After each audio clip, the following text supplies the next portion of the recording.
What's up, everyone? Welcome to the Be Collective podcast. Thanks for joining the inaugural episode, our first one here. My name is Eric. You might know me from teaching fitness all around the city the last 6 years. If you don't, you can follow me on Instagram at escobody. You can see all kinds of cool things and some more current event stuff, which is something that we'll be talking about a little bit later, that shift in content. So before we get started, I do want to intro the podcast and what it's about. It's aimed at the fitness enthusiast, the fitness professional, and also the generally curious person who enjoys something quick to listen to on the jog or daily walk out and about. The project really is meant to shine a light on the people, the real movers and shakers within the fitness community, the people who actually really love this fitness thing, love teaching it, and want a place to talk about it. So this is my way to kind of create some kind of platform for our fitness folks, the people we look up to give a snapshot into the state of the culture and to just poke the brain of your favorite instructor. So I'm really happy to have one of the real bright movers and shakers in the Bay Area fitness scene. She has her finger on the pulse. She knows what's going on. Her name is Luiza Silva. I know she's busy, active, and has some really cool Instagram stuff, but I want her to introduce herself. So Luiza, take it away. So thank you so much for having me on the first podcast. This is awesome. I'm so happy that you're bringing people together, especially now that our physical spaces are gone, especially in the Bay Area. So my name is Luiza Silva, and you can find me on Instagram at The Mistress Fitness, no spaces or dots. And I've been teaching in the Bay Area for about 8 years now. So I teach everything from corporate fitness, private clients, in studio, and now with the pandemic, a lot of online teaching. So thanks for having me. Thank you. Yeah, no, you're all over the place. I think a lot of people are inspired by some of the creative stuff you do, the TRX stuff, the handstand stuff, the drill stuff. That's very helpful for people who don't have the confidence yet to invert. It's nice to see someone do it. So I'm always entertained by the stuff you post. Now, how did you get into fitness? I know for me, or fitness profession as a career, I know for me, I tore my ACL and that kind of started the whole process. I rehabbed myself and I said, well, I did this. Why not go all the way with it? And now here I am. So what was it for you that flipped the switch? So we have sort of a similar story, actually. I was a collegiate athlete, and after I stopped in college, I started to get back into fitness, went through a really bad low back injury, and actually discovered TRX and yoga as a way of rehabbing my injury. So I came to it seriously when I just discovered, it's different than being a collegiate athlete. It's a different lifelong practice. It's not those sports-specific types of movements. It's a whole different practice. So creating that from a place of absolutely nothing has been humbling and totally amazing. And from there, I ended up wanting to help other people through their journeys, and it expanded from there. Yeah, that's usually how it goes. I've found for a lot of people, they kind of find that spark and wow, I helped myself. Let me show everyone else this language of movement. In sports, there's only a few words that you ever need to learn, but in movement, there's a lot of words and letters and syllables. So it's a pretty nifty, lifelong kind of endeavor. And you kind of know how to pick these people out. You see them in the community. You know who are the lifelong movers. And you're one of those people. So I'm glad you came on. Now, how were your first 6 to 12 months in the business? I know for me, I learned a lot just in the first few months. I kind of just jumped right into the fire. Never taught a group anything. TRX was my first actual teaching experience. I taught TRX my very first class. Then I was doing outdoor boot camps within the first few months. It was kind of crazy. But I learned a lot. How was your first year in the business? It sounds like it was similar. It was certainly chaotic, but I actually started out by teaching yoga first. So I finished a yoga teacher training, and I was really lucky. I had a teacher who suggested that we teach 6 months for free to a trusted group of people just to kind of get our chops, because anyone will tell you any kind of teacher training does not usually teach you how to teach. It teaches you skills and alignment and practices around whatever modality you're teaching, but it doesn't teach you how to lead a class. And so I actually got together a group of friends, really close friends, and I taught them yoga for free for 6 months. And that was a huge blessing because I got to ask them questions and we got to talk and laugh and I got to fail and I got to try weird things. Yep. And so, yeah, I would recommend anyone who is just starting out teaching to see if you can find that group of people. Don't feel like you have to get thrown right in because it's scary and it's crazy and it's hard. It's hard to find a good place you want to teach with a studio who respects you, with a group of students who you feel like you can learn and not have to, you don't want to be thrown into that right away. Right. No, yeah, that experiment phase, it's precious and it's crucial. You kind of need that to build your confidence and also your social skills, which is something I think we'll talk a little bit about in a little bit. Now, as far as, this year, is there anything you've been working on? It might not even be fitness, but that you're working on to improve yourself or to keep you busy. Anything that's kind of inspired you to keep waking up every day and doing it all again? Yeah, I mean, professionally, I actually am working on my own app, so I'm excited to launch that sometime in the next 6 months to a year. I'm working on demand and some more live online classes, so that's kind of in my immediate scope. But I love that question, what's getting me up every day? And what's getting me up is actually trying new forms of movement, because I think we all get stuck in our ruts, and maybe we're used to going to the gym and now the gym is closed. Or we're used to, running on the treadmill and the treadmill's not available. So, I've been trying steel mace, totally new to me, totally awkward. It's just really fun to get out of my safe space. So I've been trying to do those types of things, and that gets me excited to move every day. Gotcha. Yeah, no, I've been seeing a lot of maces around now. I've been doing kicks myself. I got a steel mace. I haven't busted it out too much just yet. But yeah, everyone's upping their game, so I'm really curious what people are going to look like as movers, as people who move their bodies in the next year. I think everyone's going to be on a new level. For me, what gets me up every morning now, I'm writing a book. I'm doing what a lot of other people are doing in fitness, doing the video stuff, content, as you can see.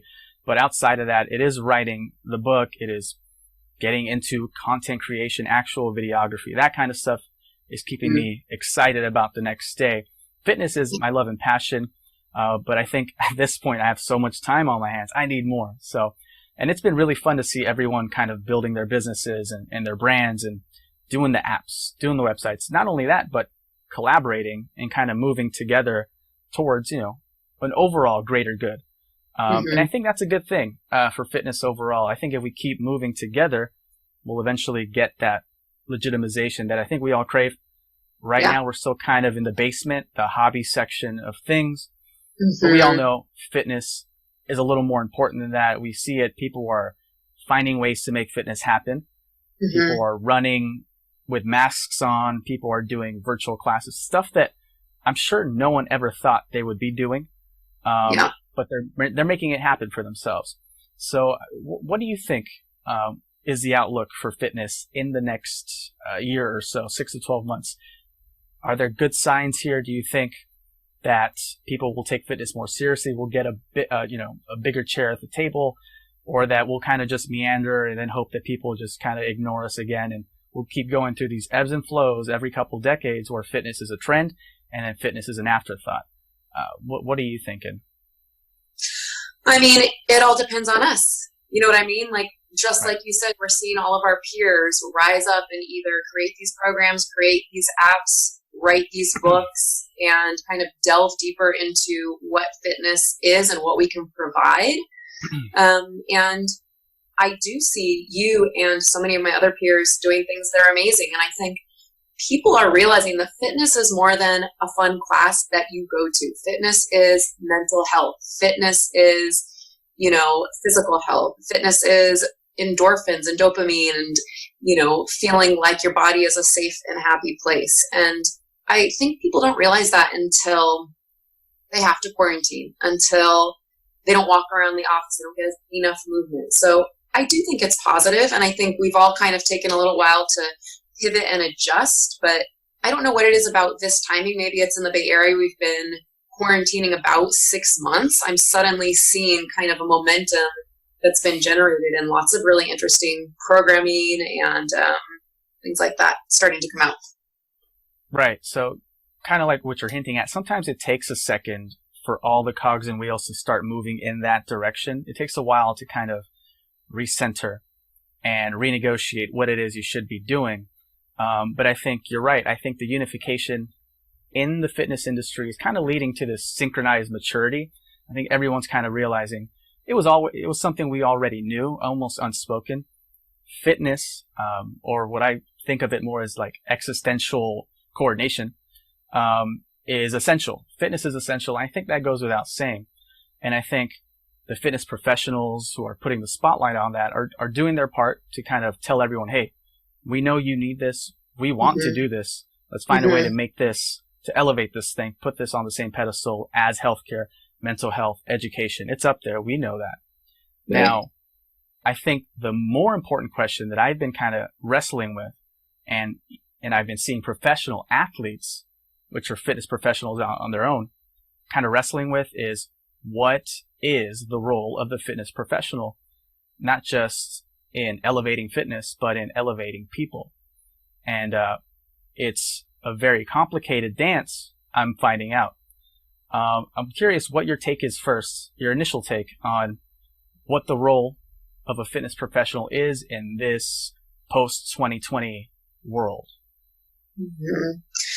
Yeah, I mean, I think our primary responsibility is to help people safely move their bodies according to our qualifications. That's just number one, baseline. You know what you're doing. You're trained to do what you're providing, and you're helping people safely. And with so much online, people are offering so much more. The question is, I mean, this is such a tough question. I'm with you. It's like, where is the line drawn with what we can offer safely and authentically? Do you know what I mean? Yeah. So for me, the way I'm trying to think about it, and I think I'm getting somewhere with it, I'm not saying I know the answer just yet. I'm still finding it out. A fitness professional, is our job simply to facilitate fitness, coach movement? Is it also to inspire people to move? And then you can kind of ask yourself, well, what is movement? What is the point of movement? Is it to inspire people to get in good trouble? Is it okay for fitness professionals to risk a few dollars, to lead by example? What is the essential function of a fitness instructor? And it gets really complicated the more you think about it. I do think that people are looking to us for more than just movement now. That's the sense that I'm getting. If you aren't helping or facilitating positive change in people's lives, then you're not doing everything you have sold yourself to be good at, I think. If you're someone who likes to inspire, you should, by all accounts, it just implies that you are okay with helping, dissolve white supremacy, for instance, right? We should be against any one person walking into a class and thinking they're better than the other person, because we know that doesn't really go well, right? We've taught classes where people get really arrogant or like really snobby at other people. We know that doesn't fly in a class setting. Right. We should also know that doesn't fly in society, in like a bigger setting outside of the classroom. So, and I'm seeing fitness professionals and professional athletes figure out how to do it themselves. 4 years ago, it wasn't as popular to stand with the people, right? If you were a Kaepernick kind of fitness professional, you were blackballed. And I think that's what people were scared of then and are still scared of now. But then you see the different leagues just this past week. The NHL, the NBA, the MLB, they all stood together with the people and boycotted games. Again, that's something we didn't see 4 years ago. So that renegotiation happened over time. It accelerated this summer. And something about that looks right. Something about that feels right. Mm-hmm. So my hunch is that I think that is actually better overall for people going forward. I think that might actually be what people want to see from their fitness professional. They want to see that they are human, that they're not just, selling their class, pretending to be inspirational, that they actually are inspirational and care about overall goodness, not just in that 60-minute class, but outside of it. So, there is a point, there's a threshold at which maybe the fitness professional becomes problematic. And that's, I think, another thing we're all scared of, not just being blackballed, but also being a fire starter. And I've seen a little bit of that. Some fitness entities, one example that they're kind of going through their whole thing is CrossFit. Their owner has a whole bunch of other stuff going on behind the scenes, but obviously they were not as supportive of the BLM movement. And people took a side, which let me know, okay, people do want to hear this stuff from their fitness professional. They either want you to be in support of the people, or they want you to kind of be politically correct. Don't bring what they call politics into my fitness class. I want to do power cleans and not think about anyone else. It's purely a distraction. And then, of course, there are other fitness professionals who are on the other end of the spectrum, super duper aggressive in a counter movement kind of approach. So I'm seeing the renegotiation happen in real time, and I'm curious if you've kind of seen that kind of oscillating between towing the line, anti this movement, pro this movement, going all over the place. I'm curious if you've seen that and where you kind of stand in your perspective of that whole thing. Yeah, I mean, I found that fascinating too, in terms of watching the CrossFit thing, in terms of seeing several athletes and people get completely dropped from brands and dropped from deals based on their belief, or picked up by brands based on their beliefs. And so it's kind of a time where you can't really be neutral. And I think that's fine. I think that, I said this to you before, we're not just hiring a coach, we're hiring a person. And when someone coaches you, they're not just coaching you in movement, like, they are inspiring you. They will pass down, however you want to call it, their karma, their energy, their vibe, their whatever that is also getting passed on to you when you move with that person. So yeah, I want to put my money where my beliefs are. That's how I've been spending my money, especially during a pandemic where, money doesn't flow as freely for many of us. If I'm putting money towards something, I want to believe in that something. I'll put money toward a small business more than a large big box retailer. I'll put money toward a local coach who aligns with my belief system more than I'll put money toward a large brand that doesn't align with my belief system. And my beliefs are, you can be a decent, kind human being and promote decent, basic human behavior. So yeah, I mean, I try my best not to get political, in the sense of, I'm not going to tell you who to vote for. I'm not going to tell you about what party I'm interested in. But yeah, I want you to be a good human. It's simple. So I don't see anything wrong. Fitness professionals, and especially influencers. I hate that word. I think it's a gross word, but people with a following can promote human decency. Right. Yeah, no, it's just interesting to see that renegotiation play out in double time. People are making twice as many mistakes or making twice as many bets as they normally would right now, because everything is fast right now. And I think that is a necessary process. I do think it's important for people to refine their voice. That does include saying the wrong thing at the wrong time sometimes, as long as they're thoughtful about how you're saying it. I do think that the fitness professional has a responsibility to kind of go over what it is that they are doubling down on, because it can be kind of dangerous, right? If you go to a class and someone says, do 100 burpees, it might work for one class. It might not work for 99 of them. It's important that you really investigate what it is that you're telling people to do, because it carries on and people will pass it on. Dude, do 100 burpees. It'll save your life. It might not. But I think that refinement has to take place, and it could be in forums like this. You kind of probably do need other people to bounce back and forth on, and not just create your own echo chamber, because that, as we've seen over time, is not always a great move to kind of just let yourself hype yourself up. So, I don't consider myself a politician or an advocate. I don't consider myself an athlete either in in the strictest sense. I just consider myself a mover of my body, a mover of people. And I think that as these months pass on, we're going to learn we have a little more responsibility than just yelling, do 100 burpees.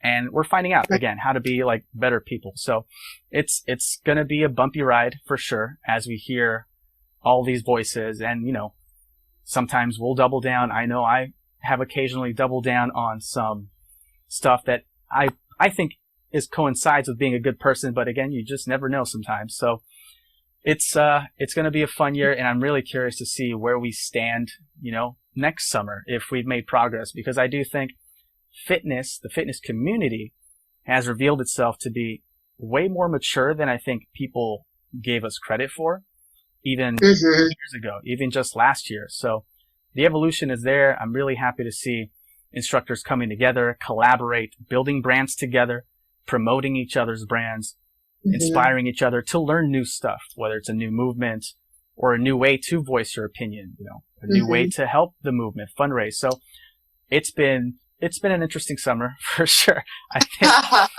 I think we'll come out better for it though.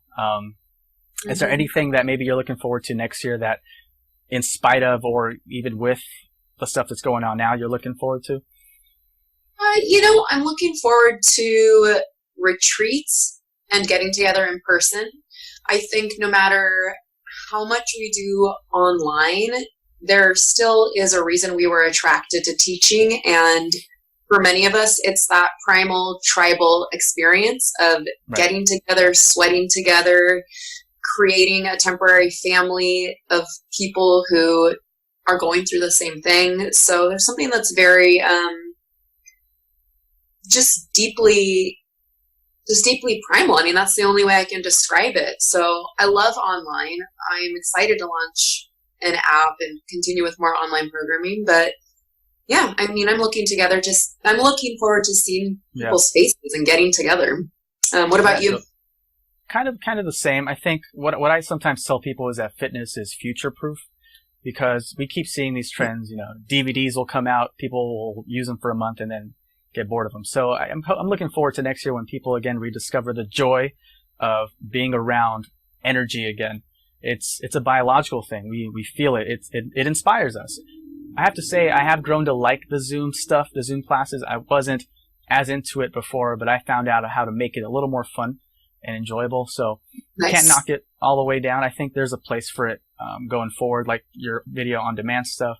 There's all kinds of stuff now, I think, technologically to look forward to next year. So people are only going to get more creative. I can see more high-end studios doing these live classes. So next year, I think we'll see some cool stuff, hopefully for me too.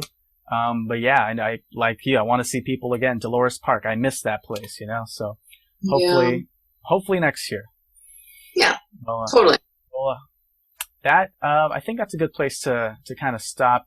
Everyone, thanks again for joining us on the first Be Collective podcast. I'll try and have this up on Spotify, iTunes, wherever you want to find it, YouTube also. And again, big thanks to Luiza for hopping on and giving us her opinion on, I think, a pretty important question. So hopefully we've inspired you guys to really think about that and what our role is in the fitness community. Until next time, I will see you guys later.